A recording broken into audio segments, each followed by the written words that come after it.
Je suis ici à Rabat, dans la librairie Khalil Awadi Imna, pour présenter mon dernier roman qui s'intitule Celui qui est digne d'être aimé. C'est un roman constitué principalement de lettres. Le héros s'appelle Ahmed et quand le roman commence, c'est un personnage très en colère. Il a un cœur dur, il écrit des mots durs, violents à sa mère qui est morte et il l'accuse de plein de choses. Il lui dit que c'est à cause d'elle qu'il est devenu un personnage intraitable et au cœur dur. Et pour comprendre pourquoi ce personnage Ahmed est devenu ainsi, il faut lire les autres lettres qui remontent le temps. Le roman commence en 2015 et se termine en 1990. Et plus donc on remonte ce temps, plus on découvre la raison du mal de ce héros.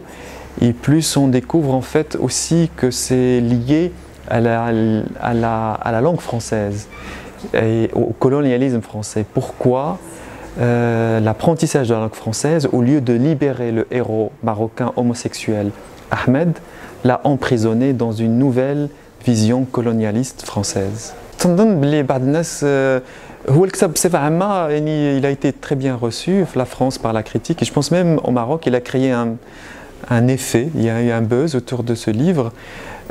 بعض الناس يقول لي بأنا مشيت بعيد بزاف وهضرت على شي مواضيع ما خصنيش نهضر عليها، أو لا مثلا كنتكلم على الأم أو على المثلية وعلى الاستعمار الفرنسي بواحد الطريقة بعيدة بزاف. أنا je pense pas que la littérature soit faite pour dire des choses sages.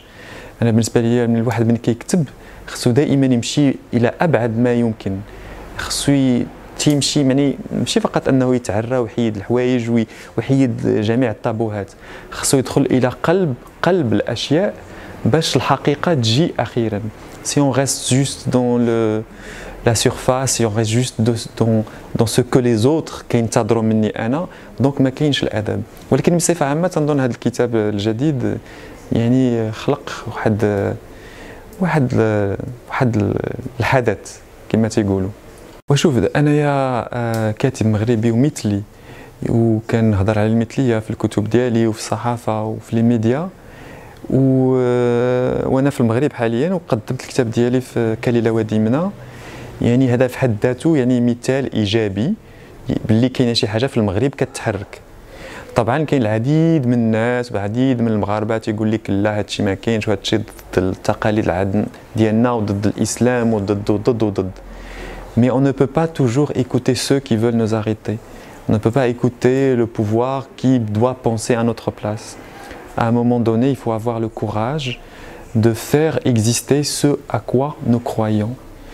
Le pouvoir ne veut pas changer les lois, c'est à nous de le faire. C'est à nous de prendre le risque de changer les mentalités. أنا رغم أن الناس كيكريتيكي وكينتقدوا وكيسبوا وكيلعنوا، أنا تنظن باللي كاين دو ليسبوار. عبد الاله بن كيران والحزب ديالو هما فازوا بالانتخابات.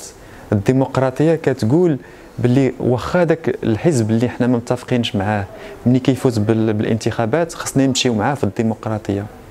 دونك انا ما يمكنلياش انا نطالب بالحريه للشخص ديالي انا كمثلي مغربي مسلم ونمنع حزب فاز بالانتخابات باش ما يحكمش. المشكلة مع الإسلاميين ولا المشكلة في المغرب مع الإسلاميين هو أن الناس بداو كيحكموا على الإسلاميين بحال الإسلاميين هما أسباب جميع المشاكل في المغرب.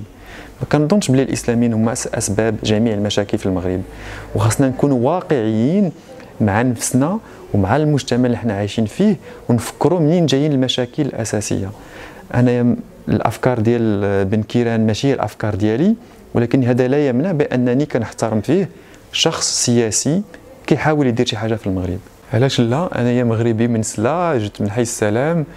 انا كان عندي مشاكل مع المجتمع، ماشي مع المجتمع مع السلطه. ما كانش عندي مشكل مع البلاد، ما كانش عندي مشكل مع الناس، رغم ان الناس كانوا فيهم العنف بزاف ضدي. انا ما عنديش مشكل مع البلاد. دونك يقدر يجي واحد النهار قريب يمكن نرجع للبلاد، ويمكن الدور ديالي كإنسان مغربي يكون أكثر في الواقع وأكثر سياسيا وأكثر وأكثر وأكثر.